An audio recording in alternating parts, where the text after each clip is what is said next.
నెలకి 50,000 నుండి 60,000 ఆదాయం రన్ టైలర్ యాప్లో ఆర్డర్ కంప్లీట్ చేసి పేమెంట్ పొందండి. మీరు ముందు సాక్షిలో పనిచేసేవాళ్ళు, అవును. తర్వాత స్టార్ మా మ్యూజిక్ హోస్ట్. స్టార్ మా గురించి కూడా తెలుసా? చాలా మందికి తెలియదు. చాలా మందికి తెలియదు. అదే మా మ్యూజిక్లో చేశారు.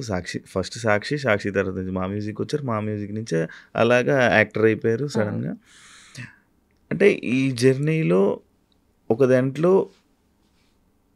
ఒకరి కోసం అంటే ఒక మంచి మాటలు సాక్షిలో మీరు దేని గురించి చెప్పేవాళ్ళు? ఉమెన్ గురించి సాక్షిలో బేసిక్గా నేను చాలా ఇన్నోసెంట్ ఉండే, just excitement, I want to get here ఎగ్జైట్మెంట్లో ఫస్ట్ నన్ను చాలా సన్నగా ఉన్నా అని చెప్పి జస్ట్ స్పేర్ యాంకర్ కింద పెట్టుకున్నారు.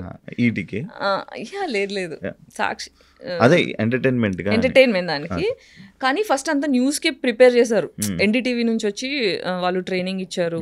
నాకేమో న్యూస్లో ఫిట్ అవ్వను, నేను చేయనంటే నువ్వు చెయ్యి అని ఫోర్స్ చేసి చేయించారు. కానీ నాకు నచ్చట్లేదు. మెల్లగా ఎంటర్టైన్మెంట్ స్టార్ట్ అయిన తర్వాత నేను ఇక్కడ స్టార్ట్ అయిన దగ్గర నుంచి ఎవ్రీబడి స్టార్ట్ అయ్యింది. టీఆర్పీలు పెరగడం స్టార్ట్ అయినాయి. ఫస్ట్ యాడ్ నా షోకే వచ్చింది, హైయెస్ట్ టీఆర్ వినాదానికి వచ్చింది. కాబట్టి చలో నువ్వు ఇంకా దున్నేసే అని చెప్పి 4 షోస్ చేయడం స్టార్ట్ చేశాను. అట్లా మా మ్యూజిక్ వచ్చారు. మా మ్యూజిక్లో జర్నీ స్టార్ట్ చేశారు. ఫ్యామిలీ ఆడియన్స్ని దగ్గర అవ్వడానికి సినిమాలు ట్రై చేశారు.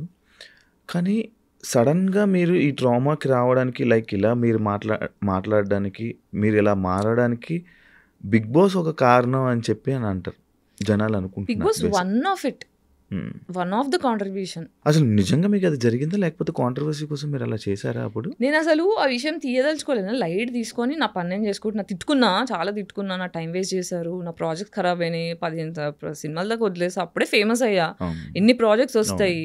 లేదు నేను వేరే మళ్ళీ చెప్పకూడదు, బిగ్ బాస్ అని ఎవరు చెప్పకూడదు. చెప్పకుండా అన్ని క్యాన్సిల్ చేసుకుంటూ కూర్చున్నా. 3 నెలలు వెయిట్ చేయించి ఇంకో 10 రోజులు ఉందనంగా మీరు ఉండొచ్చు ఉండకపోవచ్చు అంటే నాకు మీటింగ్ కావాలని వెళ్ళి మాటిలో కూర్చుంటే వాళ్ళు పట్టించుకోలేదు.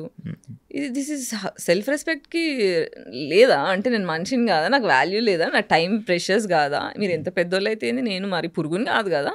I have my identity, I'm living. నేను కష్టపడి బతుకుతున్న మనిషిని, నేను ఎవరిని ఎక్స్ప్లాయిట్ చేయని మనిషిని. నాకు ఎందుకు ఇట్లా డిస్రెస్పెక్ట్ చేయాలని అకౌంటబిలిటీ కోసం మాటికి వెళ్తే పట్టించుకోలే. రిసెప్షన్లో కూర్చోబెట్టారు, పొద్దున్న సాయంత్రం దాకా పంపించేశారు. ఇలా కాదు అని నా ఫ్రెండ్స్ని ఎంక్వైరీ చేసి, నా సర్కిల్లో ఎంక్వైరీ చేసి నంబర్ తీసుకొని ఆయన అడిగా, బ్రో ఏంటి ఇట్లా ఉంది అంటే, పార్క్లో కలుదు అంటే అక్కడ కలిస్తే మరి ఇప్పుడు నన్ను ఇంప్రెస్ చేసుకోవాలి కదా గాయత్రి, నేను నీకెందుకు చేయాలి, చాలామంది ఉన్నారు రావడానికి, నీకే ఎందుకు చేయాలి అంటే, ఈ మాట 3 నెలల ముందు చెప్పుంటే నేను లైట్ తీసుకునేదాన్ని. నా టైం వేస్ట్ చేశారు కదా, దానికి అకౌంటబిలిటీ ఏంటి అంటే చూద్దాం, నేను కూడా హ్యాపీ అవ్వాలి కదా, నేను కూడా ఆలోచించాలి కదా, మన ఉంటే చెప్తా అన్నారు. అని చెప్పేసి వచ్చేసా, లైట్ తీసుకున్నా. దాని తర్వాత మాట్లాడడం స్టార్ట్ చేసిందా. అప్పుడు అరే ఇప్పుడు నేను ఇన్నేళ్ల నుంచి మీటు గురించి దాని గురించి చాలా మాట్లాడాను. నా కోసం ఎవ్వరూ నిల్చోలేదు. It was all alone fight. అంటే ఇప్పుడు శ్రీరెడ్డి మాట్లాడినప్పుడు చాలా మంది మహిళా మండలి సంఘాలు వెళ్ళి శ్రీరెడ్డికి సపోర్ట్ చేశారు, జూనియర్ ఆర్టిస్టులు వెళ్ళి సపోర్ట్ చేశారు, చాలా చేశారు. కానీ నా వాయిస్కి ఒక్కరు కూడా రెస్పాండ్ కాలే. సో వెళ్ళి TV5లో చూసాను నేను. తను వెళ్ళి తనతో ఏమేమి జరిగిందో ఎగ్జాక్ట్లీ అదే జరిగింది నాకు.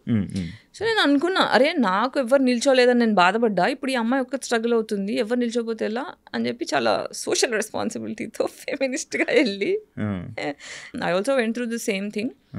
Let me know what I can, అంటే నేను ఎలా హెల్ప్ అవ్వగలుగుతానో చెప్పు, I will be there for you. అసలు don't hesitate to contact me అని చెప్పా. తర్వాత కేసు పెడదాం అనుకుంటున్నా, ఏమంటావు అంటే okay if it is worth it let's do this అని చెప్పి లాయర్ని మాట్లాడుకొని ఇంకొక ప్రొడ్యూసర్ ఆయన సపోర్ట్ చేస్తా అని చెప్పి మొత్తం తప్పుదారి పట్టించారు. మధ్యలో నాకు అర్థమైంది ఏంటంటే అందరూ గేమ్ ఆడుతున్నారు, అటు గేమ్ ఆడుతున్నారు, ఇటు గేమ్ ఆడుతున్నారు, మధ్యలో నేను ఒక ఎర్రి పుష్పమైనా అని నాకు అర్థమైంది. కానీ బేసిక్గా అది జరిగిన తర్వాత, ఆ సిచ్యువేషన్ అయిన తర్వాత ఒక 3 months 4 months అది అయిపోయిన తర్వాత లైక్ ఓకే ఇదొకటి జరిగింది, ఇదొక సిచ్యువేషన్ జరిగింది అని చెప్పి పక్కన పెట్టి మీ కెరియర్ని బిల్డ్ చేసుకుని ఉంటే మంచి ప్లేస్లో ఉండేవాళ్ళేమో అని అనుకున్నా ఆడియన్స్ కదా. అంటే ఇప్పుడు కేసు అయిపోయింది, నేను ఇప్పుడు నాకు ఈ హెల్త్ ఇష్యూ ఉంది, స్పైనల్ కార్డ్ ఇష్యూ ఒకటి ఉంది. అది 25 అంటే నేను సాక్షిలో జాయిన్ అయ్యే ఫస్ట్ డే స్టార్ట్ అయిపోయింది నాకు. ఇలా ఫుల్ ఎక్సైట్మెంట్లో నాకు ఇష్టమైన జాబ్ నేను నా సొంతంగా తెచ్చుకున్నా, నా ఎడ్యుకేషన్తో సంబంధం లే, సర్కిల్తో సంబంధం లే, పేరెంట్స్ రికమెండేషన్తో సంబంధం లే, సొంతంగా తెచ్చుకున్నాను. ఒక ఫస్ట్ గర్వం అంటే చిన్నప్పటి నుంచి నువ్వు వేస్ట్, నువ్వు దేని పనికిరావు, నువ్వు చచ్చిపో అని మా ఇంట్లో మాటలు అని పెరిగిన మనిషిని ఫస్ట్ టైం ఓకే నేను వేస్ట్ కాదు, నేను ఏదో ఒక చేయగలుగుతా అనే ఎగ్జైట్మెంట్లో పోయా ఆఫీస్కి. వెళ్ళి ఇలా స్టెప్స్ ఎక్కుతున్నా పట్టేసుకుంది బ్యాక్, లోవర్ బ్యాక్. కదల రావట్లే, ఇట్లా కాలు తీస్తే ఇట్లా మంటలు వచ్చేస్తున్నాయి బ్యాక్లో. నాకు అర్థం కావట్లేదు. కూర్చొని ఇంకా వాళ్ళు పైన వాళ్ళకి ఫోన్ చేస్తే వచ్చి పెయిన్ కిల్లర్ ట్యాబ్లెట్ ఇచ్చి పైనకి వెళ్ళి నాకేం అర్థం కావట్లేదు ఏంటి. తర్వాత ఇంకా అప్పటికే నా ఇంకా షో స్టార్ట్ కాలేదు. నీ షో స్టార్ట్ అయినప్పుడు పిలుస్తానులే గాయత్రి నువ్వు వెళ్ళా అంటే ఇంటికి వెళ్ళిపోయా, బెడ్ రిడన్ అయిపోయా. ఇంకా అక్కడ నుంచి నాకు హెల్త్ పాడవడం స్టార్ట్ అయింది. సో ఆ హెల్త్ ఎందుకు పాడైంది అంటే ట్రామా వల్ల. ఇప్పుడు ఈ ఇండస్ట్రీకి వచ్చిన తర్వాత కూడా ఏంటి, ఇప్పుడు బిగ్ బాస్ అంటే బయటికి కనిపించింది, నేను మాట్లాడాను. ఎందుకంటే బిగ్ బాస్ కూడా ఎందుకంటే బాండ్ సైన్ చేసి ఉన్నాం కాబట్టి, కాల్ కాన్వర్సేషన్స్ ఉన్నాయి కాబట్టి, ప్రూఫ్లు ఉన్నాయి కాబట్టి నేను ధైర్యం చేసిన బయటికి వచ్చి మాట్లాడడానికి. నాకు ఇండస్ట్రీకి వచ్చిన దగ్గర నుంచి ఎన్ని రేప్ అటాక్లు అయినాయి, ఎంత ఎక్స్ప్లోయిటేషన్ అయింది అనే దానికి ప్రూఫ్లు లేవు. నేను చాలా ఇన్నోసెంట్గా తిరిగా, ఏం తెలియకుండా నా తెలుగు పీపుల్ అనేటోళ్ళు సేఫ్టీ. ఇప్పుడు నేను చిన్నప్పుడు ఏమనుకున్నా, నాకు ఎంట్రీకి ఇగ్లీసియాస్ అంటే ఇష్టము, ఆయనతో పాట చేయాలి, నాకు పాటలు పాడేదాన్ని, నేను తనతో సాంగ్ చేద్దాం అనే చిన్న ఇన్నోసెంట్ కోరిక. పాస్పోర్ట్లు అప్లై చేసుకున్నప్పుడు సార్ ఇంట్లో చింపేసేవాళ్ళు. తర్వాత ఒకసారి ఇంజనీరింగ్లో మా సీనియర్స్ పాన్ వీడియోస్ చూపించారు, ర్యాగింగ్ టైంలో పాన్ వీడియోలు చూపించేసరికి నా గుండె దడొచ్చేసింది. వామ్మో ఇదేంది నో అనుకున్న తర్వాత అక్కడ హాలీవుడ్ యాక్ట్రెసెస్ అవి మార్ఫింగ్గా ఒరిజినల్ అని నాకు తెలియదు, బట్ ఆ పేర్లతో వచ్చినవన్నీ చూసిన తర్వాత నాకు అవన్నీ గుర్తొచ్చేసి హాలీవుడ్కి వెళ్తే ఇలాంటివన్నీ చేయాల్సి వస్తుందా, మన తెలుగు అయితే సేఫ్ కదా, అంత ఇన్నోసెంట్ ఉండే నేను, తెలుగు అయితే సేఫ్ కదా, మనోళ్ళు తెలుగు జాతి, మన జాతి, తెలుగు భాష గొప్ప అలా అనుకొని నేను ఇంకా ఫస్ట్ ఏమన్నా పీక్తే ఇక్కడ పీక్ చూద్దాము, ధైర్యం వచ్చిన తర్వాత అర్థమైన తర్వాత హాలీవుడ్ ఏదో చూసుకుందాం అన్నట్టు నేను ఇక్కడ ఆడిషన్ చేయడం స్టార్ట్ చేశాను. వెళ్ళిన ప్రతి దగ్గర అడగడం ఒకటి, కన్సెంట్ లేకుండా రేప్ అటాక్లు చేయడం ఒకటి, చాలా అయిపోయినాయి. అలా చేస్తారా? మరి ఎందుకు రారు ఎవరు బయటికి అమ్మాయిలు? ఎందుకు రారు అంటే హెల్ప్లెస్నెస్, ధైర్యం లేదు. ఇప్పుడు ఇంట్లో మొగుడుతో దొక్కించుకుంటావా, సొసైటీలోకి వచ్చి 10 మందితో దొక్కించుకుంటావా అన్నట్టు ఉంటుంది ఈక్వేషన్. ఇప్పుడు బయటకు వచ్చి మాట్లాడారు అనుకోండి, ఏమైంది నా కెరియర్, మీరు చెప్పండి ఏమైంది నా కెరియర్, బిస్కెట్ ఉన్నాయి సినిమాలో, ఈ రోజుకి డబ్బుల కోసం కొట్టుకుంటున్నా, లిటరల్గా నా హెల్త్ బాగాలేకపోతే క్రౌడ్ ఫండ్కి అప్లై చేసుకోవాల్సి వచ్చిన పరిస్థితి.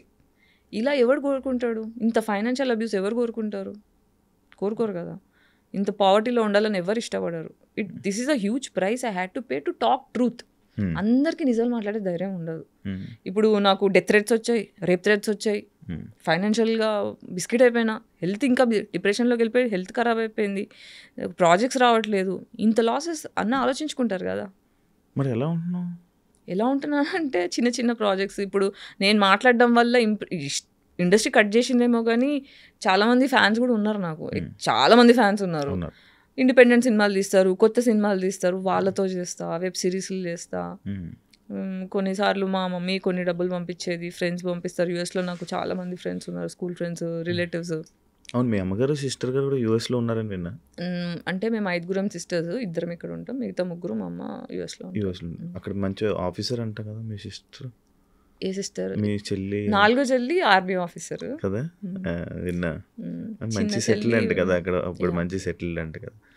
మరి నీకు సపోర్ట్, మరి మీరు కూడా వెళ్ళిపోతే బాగుండేది కదా అక్కడికి. వెళ్ళిపోతే బాగుండేదంటే ఆనెస్ట్గా చెప్పాలంటే డిస్ఫంక్షనల్ ఫ్యామిలీలో ఏమవుతుందంటే పేరెంట్స్ ఏం చేస్తారు, ఒకరిని అబ్యూస్ చేస్తారు, ఒకరిని నెత్తి మీద పెట్టుకుంటారు, మిగతా వాళ్ళు చెప్పే కదా గోల్డెన్ చైల్డ్, నేను స్కేప్ గోట్ చైల్డ్, ఇంకో చెల్లి గోల్డెన్ చైల్డ్. అంటే నేను చెప్పినట్టు నువ్వు వినకపోతే ఇలా బగలు కొడతా, చెప్పింది వింటే ఇలా నెత్తి మీద పెట్టుకుంటా అని 2 ఎగ్జాంపుల్స్ క్రియేట్ చేశారు.